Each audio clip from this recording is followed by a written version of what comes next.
Mic check, mic check. Ayun. Isang malaking awesome. And thank you so much, guys. Maraming salamat agad sa mga nandito at nakikinig dito sa Osa de Chismosa. And big shoutouts, of course, kay Papa Jesus. And of course, sa fiancé ko na nandyan na nanonood ngayon dito sa ating live. Big shoutouts sa mga nandito sa live natin ngayon. Kay Lila Big Fella, kay Mang Pepe, kay Geneth, kay Anime, kay Jollibee McDonald's, kay kay Luis, kay Kirk. Yan. So, guys, kung ready na kayo, please mag-like and share, subscribe dito sa Oso de Chismosa. Kung ngayon ka lang napadpad dito, ako nga pala si Oso Bear, na I've been here since 2017. I've been sharing you guys my wins, my losses, and of course, yung mga pangyayari dito sa cryptocurrency na ngayon, katulad na ito, medyo tayo, medyo parang walang nangyayari, no? So, ngayon, titingnan natin kung ano na yung next move.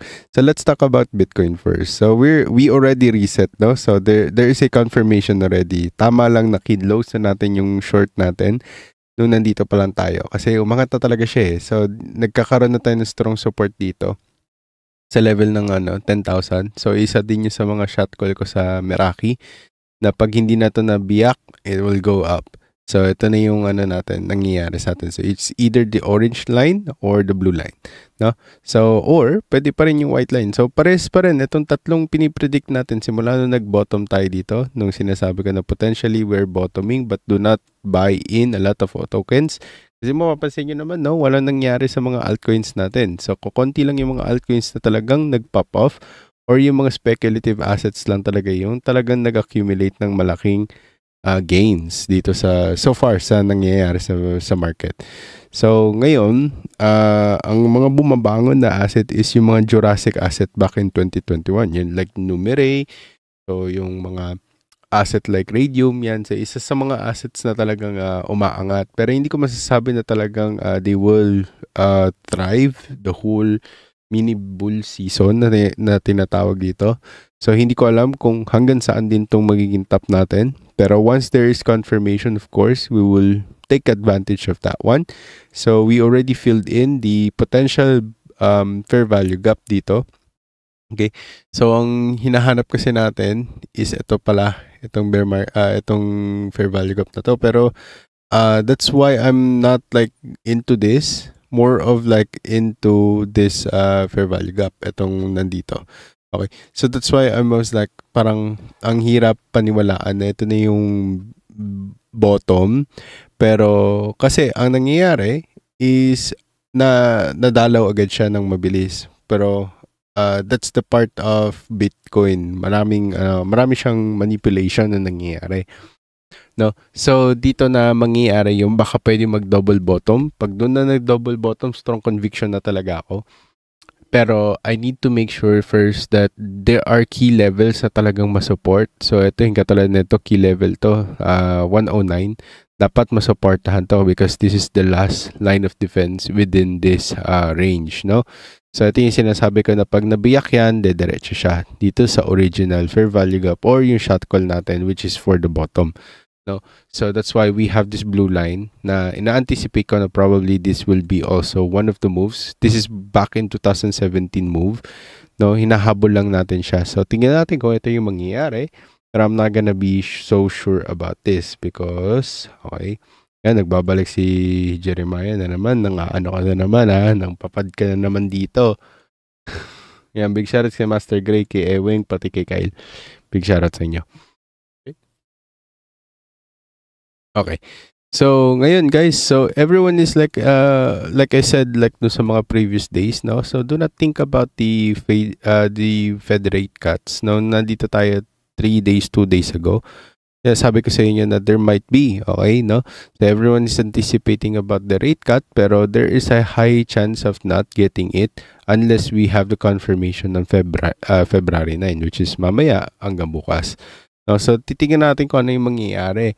Okay, kasi may tinatawag tayong parang confirmation, okay? The government will subliminally inform some people na, okay, there will be Fed rate cuts. And yun yung mga bagay na hindi natin makokontrol, hindi natin mahahanap yun sa market. So, ngayon, ang kaya lang natin gawin is to react. Okay, we don't anticipate too much. We don't predict the market too much without any basis. So, what we can do is just like keep on doing what we always are good at, no? So katulad niya, magre-react lang tayo. So if this breaks out, then probably it goes like 15 or dito sa moving average na to. Okay? Pero most likely, we need to reach this market, no? Kailangan natin mahabol tong 16,500 na to. Okay, because that's the usual thing in the market right now. So, ngayon, maraming mga narratives na pumapalo sa market ngayon or pumapasok sa market when the market is boring, no? Katulad nito, boring market, tapos biglang bubulusok bukas. Like, on the whole 7 days this week, sabihin natin, bigla tong pumalo, di ba? Since we entered a strong Monday, so this might be a really good for that one. So one more thing is because of the SPX, no? So sa SPX natin, we are also doing the sideways. So we're not doing much. Okay, but clearly we are about to do something. So sa gold naman, nakita niyo naman nag-breakout na siya. So hindi ko na papakita sa inyo, alam niyo naman 'yon. Okay? Once the market already retraces for gold, ang mangyayari dyan is tinatawag na rotation. So when it rotates, okay, not everyone is interested with gold. Same thing with Bitcoin. Not everyone is interested with Bitcoin. But the question is, okay, what plays in the long run? So gold has been playing in the long run, but we've been trading in this zones for quite some time. Pero ito yung sinasabi ko sa inyo na what's the new dog? Kung magano yung bagong thing na talagang that resolves a lot of things in terms of technology, because technological advancement tayo, technocrats na tayo. Panahon na to ng technocrats, and technocrats is not even interested with holding a lot of gold bars. They are into what innovates and pushes the humanity into innovation and to see what is the parang yung sukdulan na tinatawag ng tao patungkol sa ano yung kaya nilang gawin talaga. Okay, so dito yung sabihin natin na okay, I think I know this narrative, no? Doon ko napaisip na parang I think I know this narrative. Okay, so 3 gems tong i-reveal ko sa inyo. Okay, pero hindi ko i-reveal yung isa kasi ibibigay ko siya sa Meraki. Tapos yung isa, yung dalawa, i-reveal ko sa inyo. Okay, pero ito, matagal na akong bullish dito at nakita nyo naman na bumagsak talaga tong asset na ito. Okay, so maraming magsasabi sa inyo, yan na naman si Sir Oso, dumadakot ng tae. No? So, ito yung sasabihin ko rin sa inyo. Hindi to tae, guys. Okay, ito yung mga panahon na, ito yung times na ayaw nyo, pag ayaw nyo na, pag ayaw na ng mga daga, okay, sabihin natin, dito talaga nagpapopulate. Pero, Sir Oso, bakit maaga mo ibinigay yung asset na yan? Okay, since nakita na namin sa trend, sa thumbnail mo, bakit mo ibinigay siya ng maaga? Yun nga yung point eh. Maybe we are early in this narrative. Okay, I've been talking about this narrative already. Okay, pwede nyo sabihin deepen, pero sabi ko sa inyo na there is a potentiality that this asset is very different. So tama yung prediction natin dito, kaso late nga lang. Okay, kala ko dito angat na siya, pero yeah, tulad ng sinabi ko, babagsak siya. So dito yung sa Enlighten na sinabi ko, just let go of it kasi nag-dead cross siya. So ito lang yung point natin. The question is, will it still go down further? So ito yung tinatawag na baka meron pa slight pull down, pero hindi na ito yung sobrang pull down kasi naka-logarithmic tayo. So yan, tingnan natin to kung ganito. No, ay nakikita niyo naman sobrang kalmado na nung market. So one more thing to check kung paano talaga malalaman kung kalmado na tong market na to is itong ating Lazy Bear MACD na tinatawag. Okay, ito, ang madaya lang sa akin is na-edit ko na to sa PineScript. So, sa PineScript, okay, pwede nyo siyang galawin, i-tweak para mawala yung noises ng MACD. Yung sa akin, wala na yung noises na tinatawag. Kung sa normal MACD, nagwala na to pataas. Ito sa akin, nag-sideways pa siya. Okay? So ngayon, ito lang yung kinakatakot ko lang sa mga MACD ng nitong MACD na ginawa ko. Kasi pag nag-sideways na siya dito ng hindi naman sobrang tagal, no? Ang nangyayari is bumabagsak siya. So, pwede ka mag-early speculate. Okay? Pwede natin sabihin na ganyan, no? Oh, okay. Ayoko ng XRP. Okay, mas malaki yung upside ko dito. Okay, sabihin natin si XRP is $2, $3 na right now. Sabihin natin nakabili ka sa $3, $4. Diba? What is your upside on that one? $10, diba? Sabihin natin 4 times 2 is 8. Okay, times 2 is 12. Kaso hanggang $10 na. So you have 2.5. Okay, times 2.5x. Okay, so kung malaki ang pera mo, sabihin natin $50,000, inilagay mo doon, okay, then congratulations, you did 2x or 2.5x or 2.3x. Okay, pero with the peak, okay, let's say, okay, ito lang yung problema sa mga ganitong assets, high risk, high reward. Okay, you don't put $50,000 here if yun lang ang meron ka. Okay, pero what I am trying to say is the potentiality of us, okay, being able to see that we are, para sabihin natin, okay lang hindi ko sinasabi na sobrang sure tayo dito. Wait lang, guys. Uy. Ito may maharang. Okay, tingnan natin. Kung nagpe-play yung music. Naririnig ba? Ay, parang hindi. Ayusin ko lang to guys. Ayun, so tulad yan sinabi ko guys, yung potentiality nito guys, high risk, high reward, of course. Okay, compared to XRP, of course, XRP can go to $8. I can guarantee you that one. No? Pero, ito na yung sasabihin ko sa inyo na not all the time. Okay, it's not all the time. Okay, it's not going to be always that's the case, no? Nasasabihin ko sa inyo na ito, pag may isa akong asset na binigay sa inyo, aangat na agad. Hindi ganun gumana ang mga cryptocurrency. Hindi ako bolang kristal. Okay, ang kaya ko ibigay sa inyo is yung mga katotohanan behind or underlying fundamentals behind it. Why I really think this is going to be the future, and why I really think this is going to be the kumbaga by just looking at the potential na gustong gawin ng mga paano ba sabihin ng mundong to. Okay, na we are in the matrix. Okay, if you fight the matrix, then might as well rewrite the whole matrix, no? Or just infect the whole matrix. But can you really infect the matrix? Hindi, di ba? Parang imposible 'yan. So, ito ay sasabihin ko sa inyo. Okay? So, the first narrative that I really think is going to be DePIN robotics, no? So, we'll be talking about DePIN robotics and I'm gonna explain robotics next time na. Okay? Because ang gusto kong mangyari is mapaikli natin tong live na to at makarating agad to sa mga taong gustong makakinig ng mga ganitong topics. Okay, so ang narrative ng PIC is layer 1 blockchain, DePIN, and of course, right now, they are into machine RWAs. So, Sir Oso, bakit mo sinasabi that this is robotics? Because they are heavily invested to machine RWAs. No, it offers high throughput, throughput of 49,000 TPS or transaction per second sa kanilang testnet. So walang nag-interested nung pinakita natin yung testnet. So usually pag testnets, okay, we like testnets to be super hype. Okay? The fun part here with the PIC is hindi siya masyadong pinopulate, okay, pero ang daming gumamit ng network. Okay, it means a kingdom that is built in silence, okay, is not built in sand. Yan yung sinasabi ko sa inyo. Okay? So, pero, yung mga assets na katulad ng sobrang daming marketing, sobrang boka-boka, tapos sabihin na lang, mamaya na lang yung kilos, promise muna tayo ngayon. Okay? Tapos, biglang, boom, okay, nagkabistuhan na, wala naman pala talaga, puro buhangin or puro hangin, yun yung pinakamalala, hangin lang. No? So, ito na yung point. Okay, ito na yung point. So, with the peak, that is the only thing that I'm very intuitive for. Na masasabihin ko, I really think,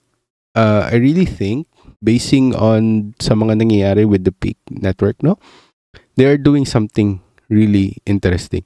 Especially if they're holding the RWAs and participating into Deepin, then they have like solid back for DeFi, no?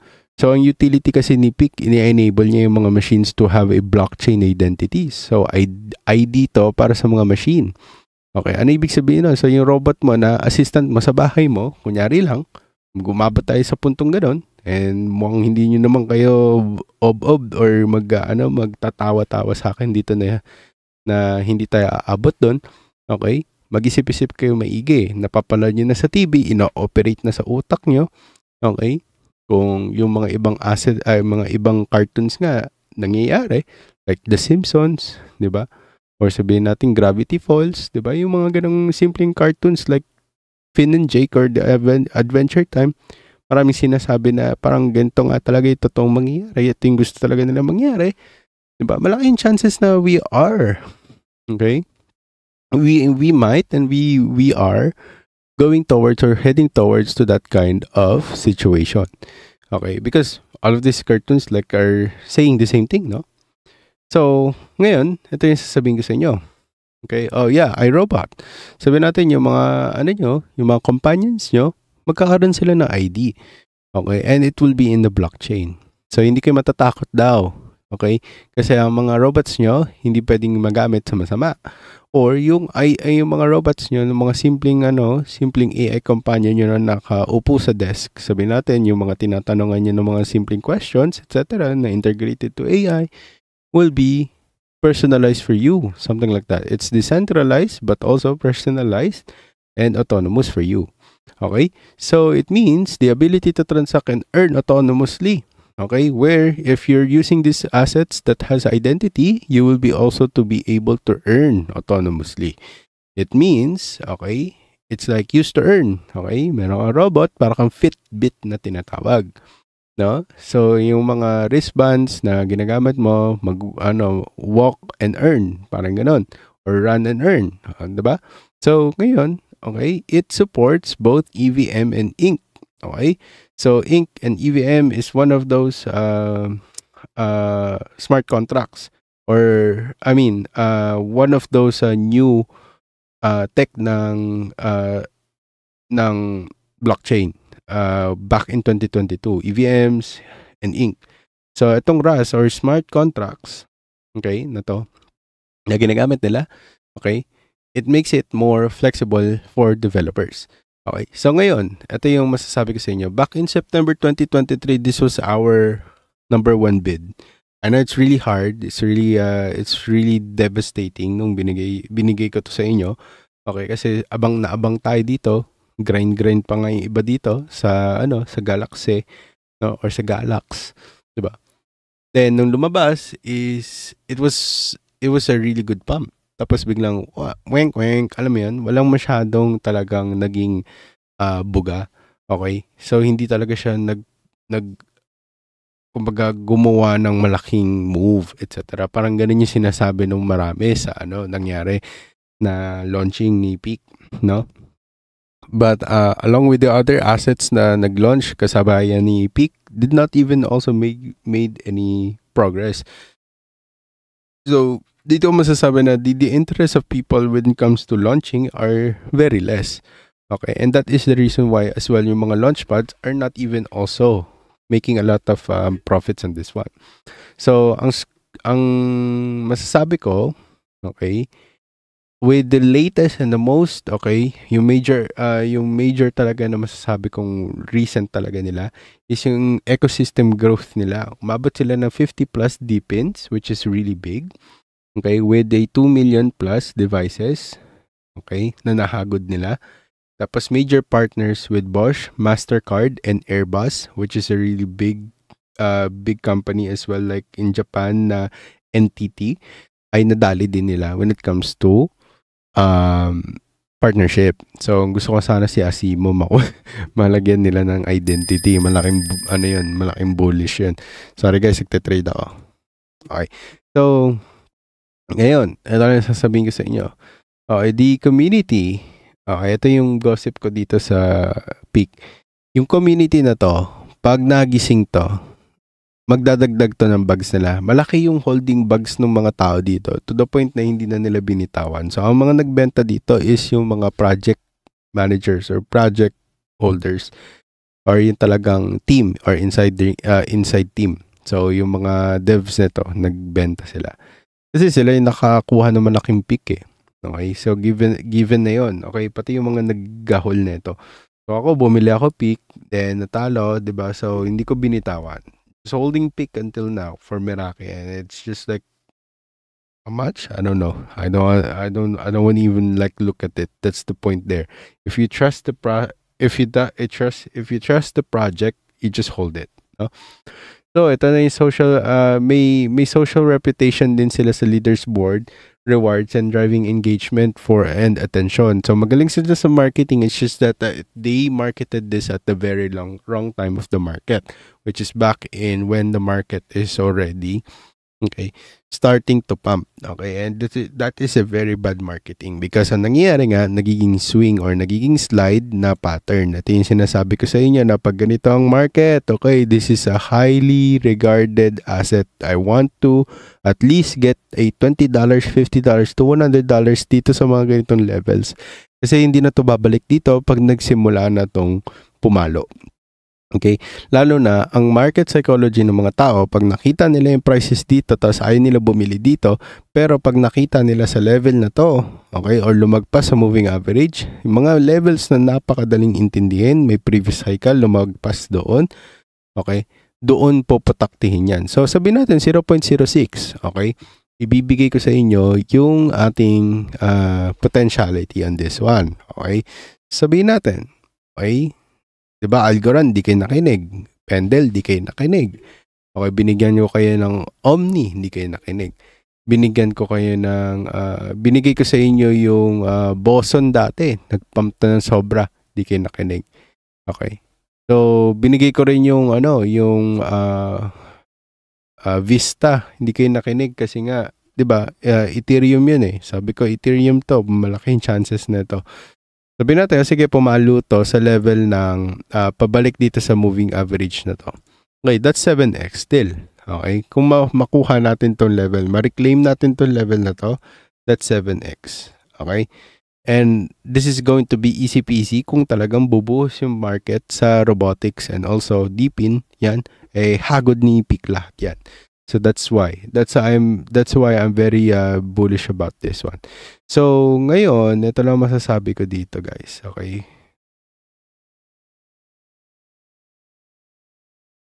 Okay. Ito lang masasabi ko dito, guys. Okay? So with the ecosystem developments, sobrang busy.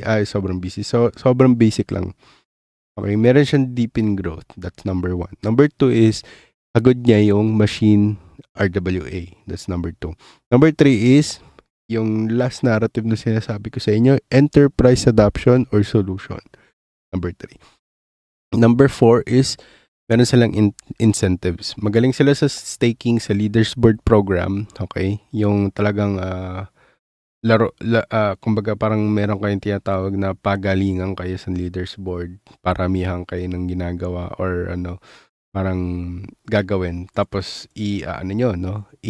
kumbaga itatali yon. So makikita kung marami kang ginagawa sa loob ng ecosystem, then ibibigay sa iyo yung reward mo depending on your work. So of course. So meron tayo dito upcoming native stablecoin sila.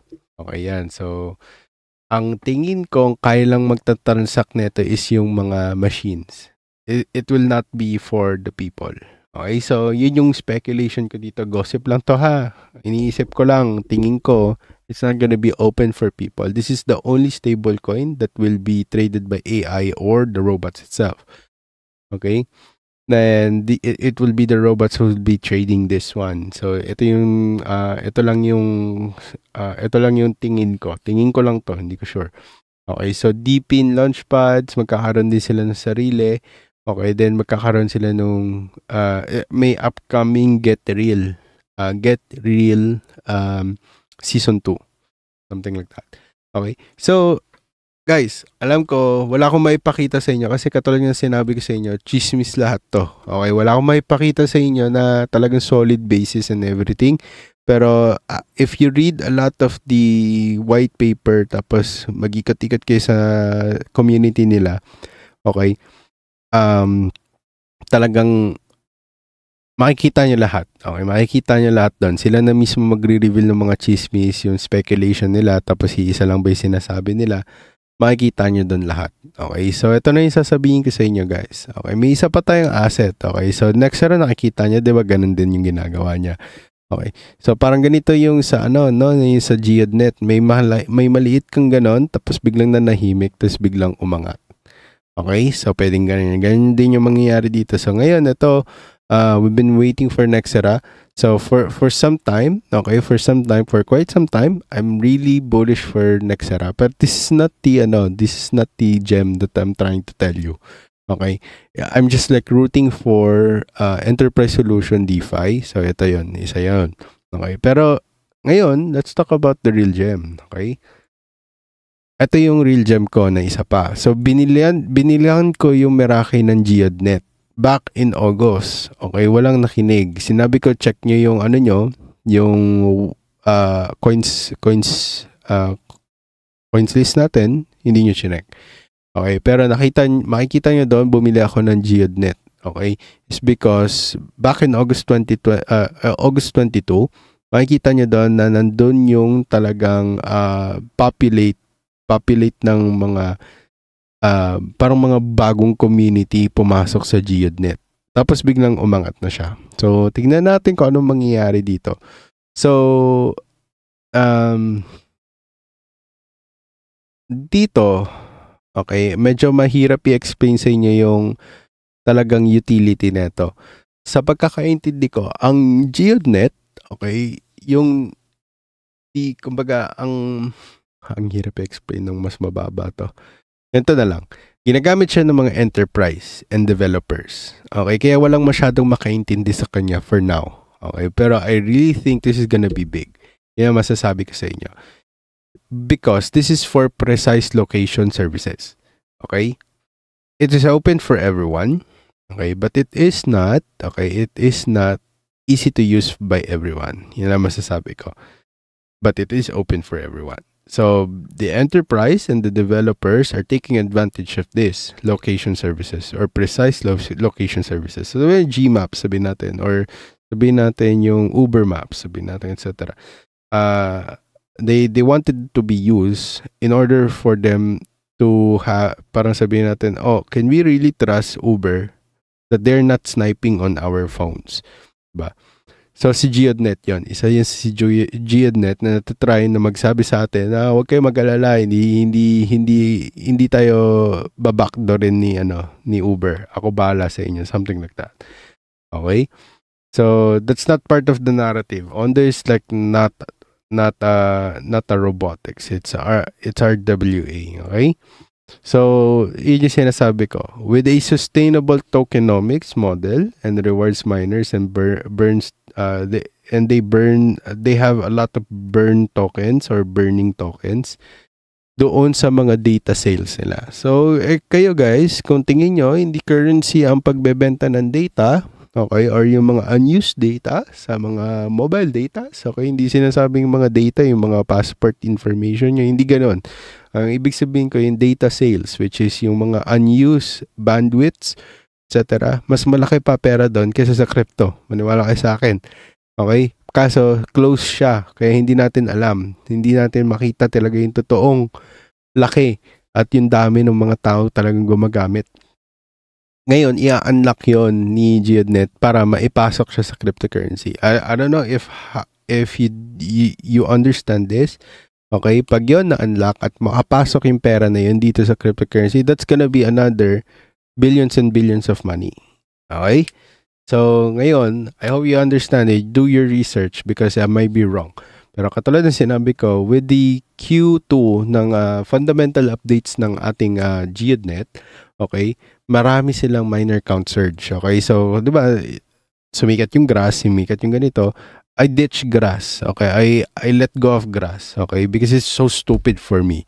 Okay, I just made money with it because it's just like a lot of people. But this one, there's no people in here. It's just developers, enterprises who really understand what's going on. Okay, and what is about to happen. No one even wants to use grass. Pag developer or enterprise solution ka. Okay, there's a lot of attention, definitely.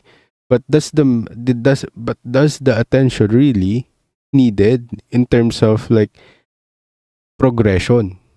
'Di ba? Innovation. We don't need that shit. Okay? So I'm so sorry sa word. We don't need that stuff. Okay? So, ito yung sasabihin ko sa inyo. Okay? The we've seen a lot of good market cap stability with this asset. Okay? So, yun na masasabi ko sa inyo. Okay? With this kind of like price market action, nakikita nyo, okay, I wanna assume that this is the 618.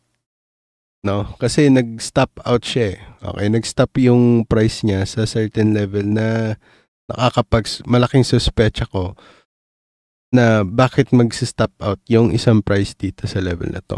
So, sabihin natin, ma-reclaim natin itong 1878. Sabihin natin, makaangat tayo dyan at mag-run tayo ng sideways ganito. Sabihin natin, ano ba yan?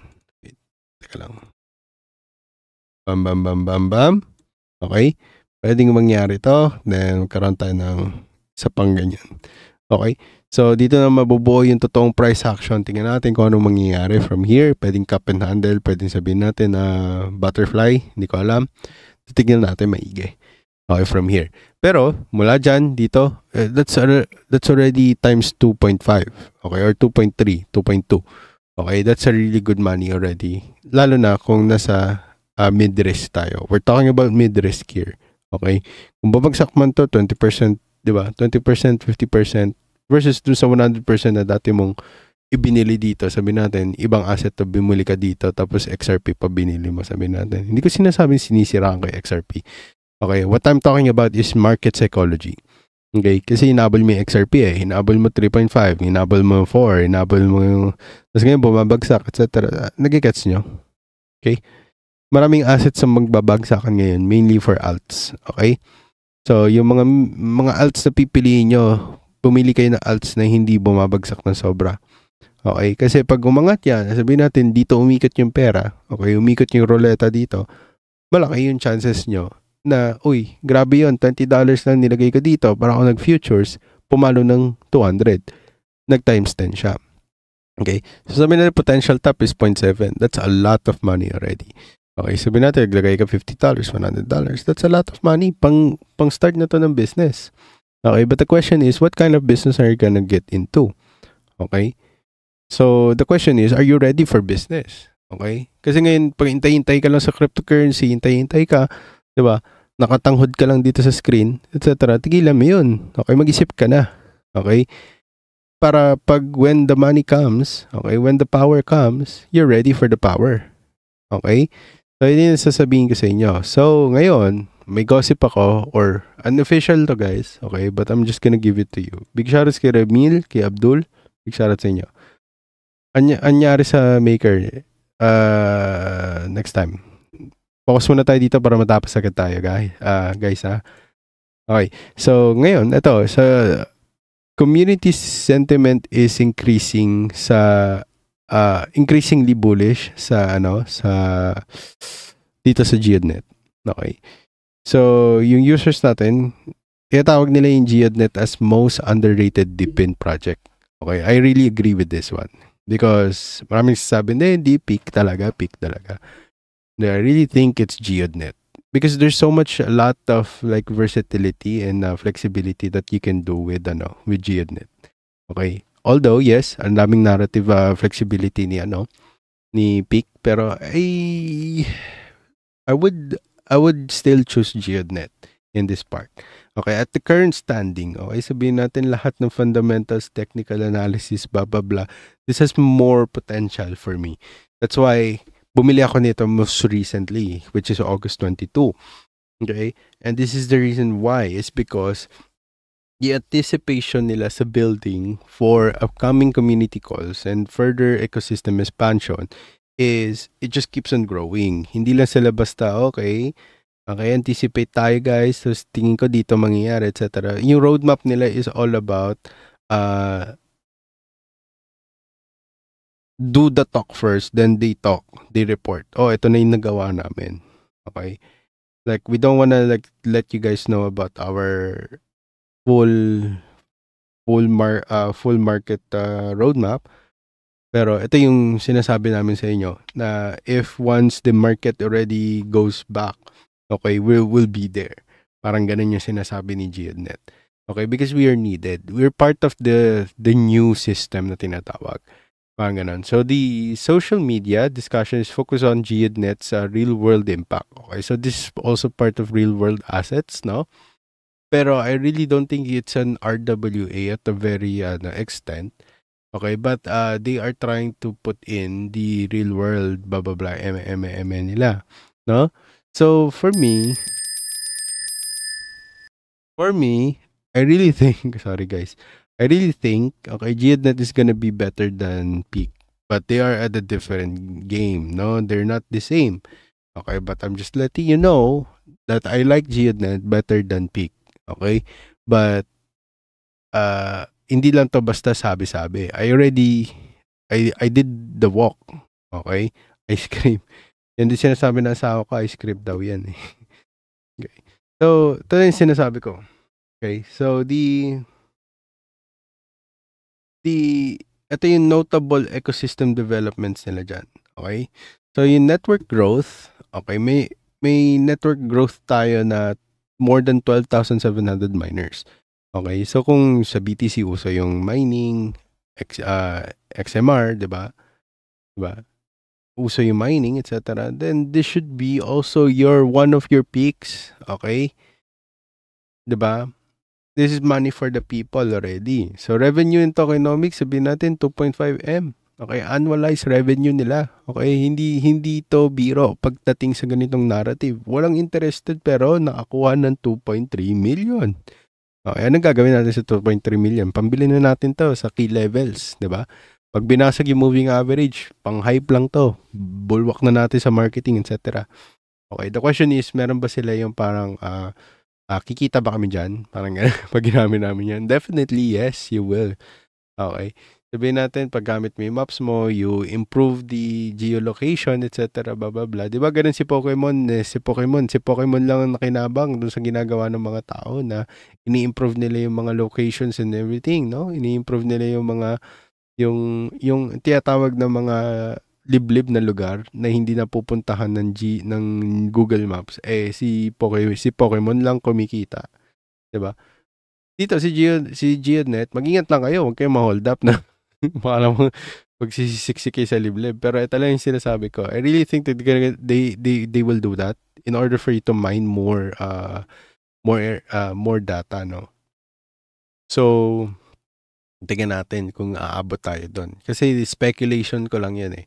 Pero itong collaboration sila. Hindi nila to masyado sinasabi, pero they are invested, they talked to Animoca Brands and Pantera. Okay? So, ewan ko ba't din nila ni-news yun. Pero si Animoca kasi hindi to ma-invest sa mga sa mga ganitong assets. Siguro probably. So, we're not yet confirmed, but I really think Animoca Brands is also dipping their toes on this kind of So, baka gagawa sila ng game.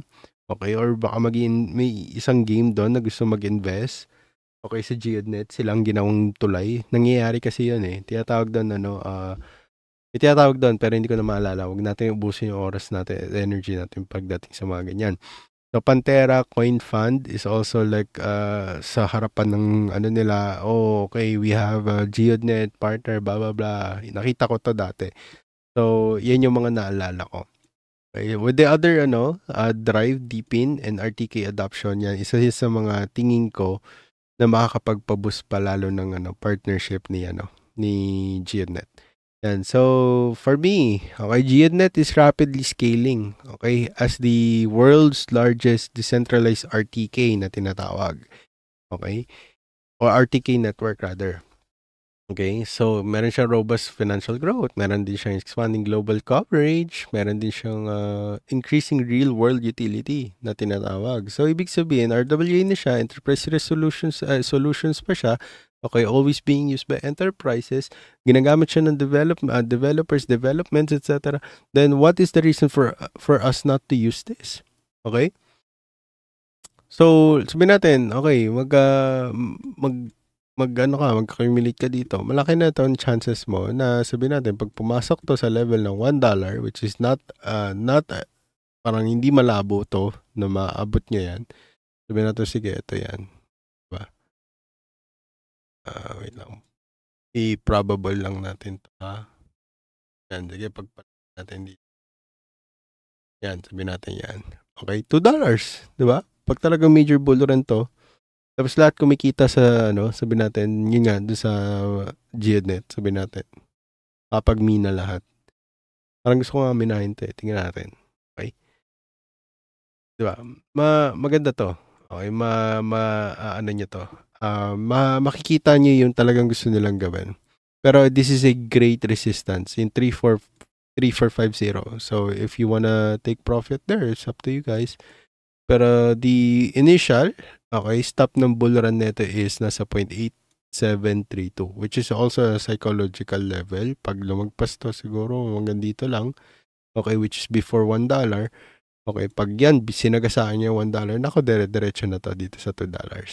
Hindi na hihinto. Sure na yan. Diba? So, at least makabili kayo dito, okay, may chance kayo mag 10x, more than 10x, no? Pero what are the chances na hindi? No? Yun yung sinasabi ko, high risk, high reward. Okay? What we're talking about here is fundamentals. Okay? And narrative. If this narrative stays and narrative works, then isa ka ba sa habol? Or nakapagbag ka ng GeoNet? So, sabihin natin katulad ng Gala dati, di ba? Walang pumansin ng Gala. Okay? Because it's out of narrative. Boom! Biglang yun yung narrative. Gala. Isang marino. Di ba? Nag-invest lang ng 100,000 sa Gala. Diba? Umuwi siya ng may 20 million. Diba? 20 million pesos. Nagigets nyo? So, yun yung sinasabi ko. Dalawa lang yung asset na tingin ko na kaya kong i-reveal dito is Peak, tapos, Peak and GeoNet. That's it. Okay? Hindi na ako magpapahaba dito, guys. Gusto ko sabihin yun sa inyo lahat. Guys, abangan nyo yung mga may importanteng natin. May mga magbabago dito sa Oso de Chismoso. Okay? Abangan nyo. Okay? I want you guys to hit that notification bell. Kikita kayo dito. Hindi ko sinasabing talagang sure. Okay? Depende to sa sipag nyo, guys. Okay? Ibig sabihin ko kikita kayo dito is sa utak, sa puso, sa kaluluwa, at sa, of course, sa pera pag tama yung decision nyo. Okay? So, ito lang yung sasabihin ko sa inyo. We're gonna upgrade again because marami na nagbabayad dito sa Meraki. Pag pumasok kayo sa Meraki, you add more money to that cost. Okay? So, yun lang yung sasabihin ko sa inyo for now. And thank you so much sa mga patuloy sa mga supporters sa Oso de Chismoso. And ako nga pala si Jose Bear. I've been here since 2017. I've been trying to share you guys my wins and losses. Sa mga bago na nandito, please do like, share, subscribe. Okay? And, of course, dismiss na lahat ng yun. Kailangan nyo pa rin aralin, planuhin, at kilusan. Nang sa gayon, ang lahat ng to ay ating makamtan. At syempre, stay awesome. Goodbye, guys. Okay, huwag kayong mag-alala. Yung mga wala sa Meraki, makakapag-participate. Pero yung mga nasa Meraki, of course, libre sila makakapag-participate. At may advantage sila. Of course, kasi nasa Meraki sila. Yun ang sasabihin ko sa inyo. Okay? Yun lang, guys, and have a great night. Stay safe and stay awesome. Goodbye. Jose Bear nga pala, chismoso ng crypto since 2017 bull run and have been documenting my journey since 2021 at may bagong mission na gawing 100k ang 10k ng may buong puso at kadwa.